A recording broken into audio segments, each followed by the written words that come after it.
नमस्ते दोस्तों, दिल को छू लेने वाली कहानी फुल टाइम मेड। आइए सुनते हैं। वो फ़ोन पर किसी से हंसकर बात कर रही थी। अरे बहुत आराम है, वंश की भी चिंता नहीं रहती है। सौरभ की माँ ने बहुत अच्छे से घर संभाल रखा है, इसलिए ही तो उनको गांव से यहाँ ले आए हैं कि उनको पैसा भेजना और यहाँ काम वालियों के पैसे देना दोनों बच रहे हैं और काम भी अच्छा हो रहा है और वंश की देखभाल भी वो भी बिल्कुल मुफ्त फ्री में फुल टाइम मेड मिल गई है। वरना इन मेड के नखरे तो उफ तंग आ गई थी मैं। तब हम लोगों ने ये रास्ता निकाला। इसके आगे तो शारदा जी सुन न सकी। सौरभ उठो ना, देखो तो माँ जी कहाँ रह गई हैं। 9 बजने वाले हैं, अभी तक नहीं आई। वैसे तो रोज़ 8 बजे तक आ जाती थी, पर इधर 2-3 दिन से रोज़ आधा घंटे देर से आती हैं। पर आज तो 1 घंटा हो गया, अभी तक नहीं आई। नेहा ने अपने पति सौरभ से कहा, कहाँ गई होंगी, अभी आ जाएंगी, तुम परेशान ना हो। सौरभ ने उत्तर दिया, अरे परेशान कैसे ना हूँ, अभी नाश्ता भी तैयार नहीं है और बाकी सारा काम भी वैसे ही पड़ा है।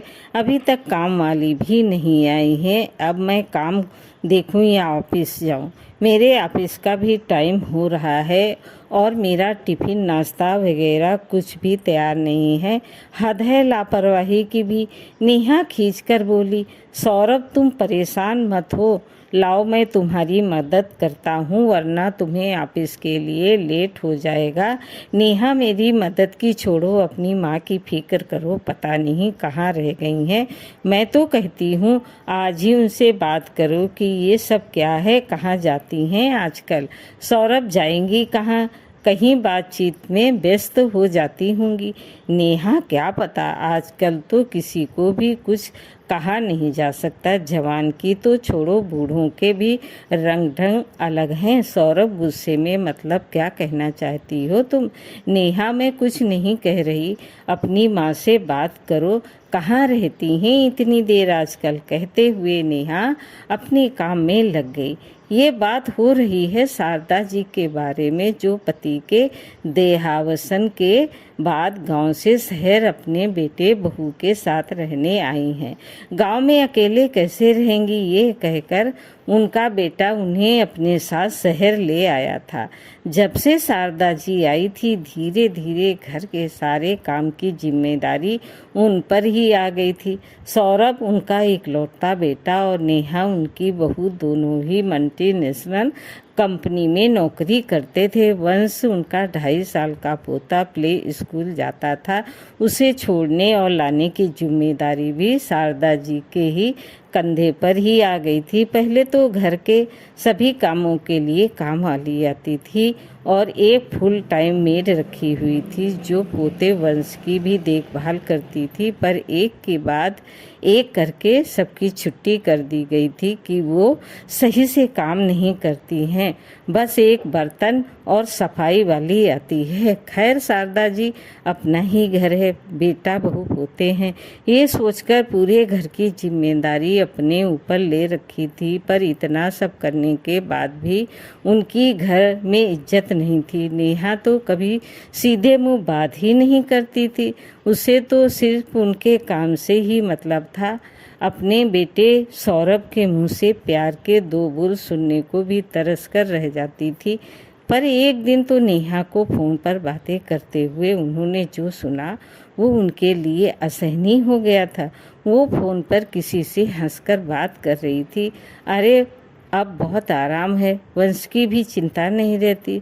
सौरभ की माँ ने बहुत अच्छे से घर संभाल रखा है, इसलिए ही तो उनको गांव से यहाँ ले आए कि उनको पैसा भेजना और यहाँ काम वालियों के पैसे देना दोनों बच रहे हैं और काम भी अच्छा हो रहा है और वंश की देखभाल भी, वो भी बिल्कुल मुफ्त फ्री में फुल टाइम मेड मिल गई है। वरना इन मेड के नखरे तो उफ तंग आ गई थी मैं। तब हम लोग ये रास्ता निकाला। इसके आगे तो शारदा जी सुन न सकी। असहनीय पीड़ा हुई, उन्हें क्षुब्ध हो गया था। उनका मन ये सोचकर कि जिसे वो अपना घर बेटा बहू समझ रही थी, उनके लिए उनका कोई महत्व ही न था। उनकी स्थित घर में सिर्फ एक फुल टाइम मेड की थी। बहू को क्या दोष दे, उनका खुद का बेटा ही उनका सम्मान नहीं करता था। कितने प्यार और उत्साह से वो इस घर को संभाल रही थी, पर नेहा की बात सुनकर वे अत्यंत दुखी हो गई थी। वे चुपचाप बिना नेहा को आभास कराए कि वो उसकी बात सुन चुकी है, अपने काम में लग गई थी। शारदा जी के पति सुरेंद्र सिंह एक किसान थे। दूसरे की जमीन पर खेती का काम करते थे। उसी के मेहनताने से उनका घर चलता था। खुद की कोई जमीन जायदाद भी नहीं, एक दो कमरे का छोटा सा अपना मकान ही था। सौरभ उनकी इकलौती संतान शादी के 11 साल बाद काफ़ी मन्नतों के बाद हुआ था। वे दोनों सौरभ की परवरिश में कोई कमी नहीं रखते थे। अपना पेट काट कर भी उसकी सारी इच्छा पूरी करते थे। वे दोनों चाहते थे कि उनका बेटा पढ़ लिख जाए और बहुत बड़ा आदमी बन जाए, और सौरभ भी उनकी उम्मीदों पर खरा उतरा था। गांव के स्कूल में हमेशा पढ़ाई में अव्वल आता था। स्कूल की पढ़ाई के बाद शहर आ गया, कॉलेज में दाखिला लिया। पढ़ाई में अव्वल रहने के कारण स्कॉलरशिप मिलती थी। कॉलेज के बाद इंजीनियरिंग की और एक मल्टीनेशनल कंपनी में बतौर इंजीनियर सिलेक्ट हो गया। सौरभ ने फ़ोन पर उन्हें बताया था नौकरी के बारे में, जिसे सुनकर वे दोनों बहुत खुश थे। शारदा जी ने उससे कहा, बेटा अब तो कुछ दिन के लिए घर आजा, कितने दिन हो गए हैं तुझे देखे हुए। सौरभ, क्या माँ, अभी तो नौकरी मिली है, अभी से छुट्टी न मिलेगी, 6 महीने बाद देखता हूँ। छुट्टी मिलते ही आऊँगा। करीब 8 महीने बाद सौरभ आया 2 दिन के लिए माँ बाबूजी के लिए खुशखबरी लेकर कि वो एक लड़की को पसंद करता है और अगले महीने दोनों शादी कर रहे हैं। शादी की बात सुनकर दोनों पति पत्नी अवाक रह गए।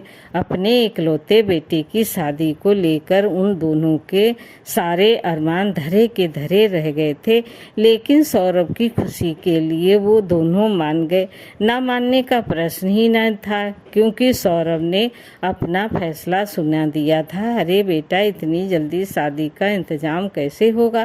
शारदा जी ने सौरभ से पूछा। माँ, तुम्हें इंतजाम को लेकर परेशान होने की कोई ज़रूरत नहीं है। शादी शहर में होगी, वहाँ नेहा के पिता ही शादी का सारा इंतजाम कर रहे हैं। अगले महीने आप दोनों को वहाँ आशीर्वाद देने चले आना है। खैर, अगले महीने शहर जाकर विवाह संपन्न कराकर दोनों गांव लौट आए थे। उसके बाद शहर जाना न हुआ।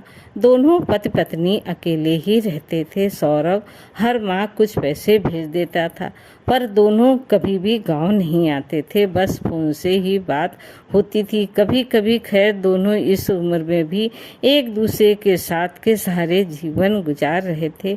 पर पति के मृत्यु उपरांत सौरभ गांव का मकान बेचकर उन्हें अपने साथ शहर ले आया था कि अब वो शहर में उसके साथ रहेगी। आज भी शारदा जी अपने पोते वंश को छोड़ने प्ले स्कूल गई थी। तब से 1 घंटा हो गया, अभी तक नहीं आई थी। इसी कारण से नेहा खींच रही थी, क्योंकि अभी तक कोई भी काम नहीं हुआ था। तभी शारदा जी ने घर में प्रवेश किया। अरे माँ, कहाँ रह गई थी आप? हम दोनों कितने परेशान थे, सौरभ ने कहा। हाँ बेटा, परेशान तो हो ही गए होगे तुम लोग, क्योंकि अभी तक घर का कोई काम जो नहीं हुआ, शारदा जी ने कहा। अरे माँ, ये कैसी बातें कर रही हैं आप? मुझे तो इस बात की चिंता हो रही थी कि इस अनजान शहर में इतनी देर कहाँ लगा दिया आपने, कहीं रास्ता तो नहीं भूल गई, सौरभ ने कहा।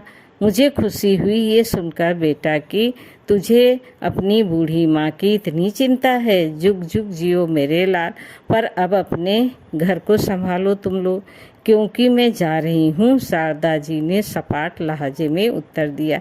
जा रही हैं? मगर कहाँ और क्यों? सौरभ और नेहा ने एक साथ बोल उठे। शारदा जी के जाने की बात सुनकर नेहा और सौरभ दोनों ही चौंक गए थे। नेहा के तो चेहरे का रंग ही जैसे उड़ गया था, ये सोचकर कि अब घर और वंश को कौन संभालेगा और सारे काम कैसे होंगे। जब से शारदा जी आई हैं तब से वो घर में तिनका भी नहीं हिलाती थी। सारे काम और वंश की देखभाल सब शारदा जी ही करती थी और वे दोनों निश्चित थे और काम वालियों का दिया जाने वाला पैसा भी बच रहा था। पर माँ, आप कहाँ जाएंगी? अब तो गांव का मकान भी नहीं है और इस उम्र में आप अकेले कहाँ रहेंगी? आपको यहाँ क्या परेशानी है? सौरभ ने पूछा। बेटा, तुम्हें इस सब की चिंता करने की कोई ज़रूरत नहीं है। मेरे रहने और खाने पीने सबकी व्यवस्था हो गई है। क्या? कहाँ रहेंगी आप? सौरभ ने आश्चर्यचकित होकर पूछा।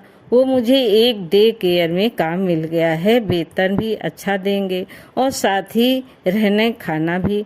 कल से मैं वहीं जा रही हूँ।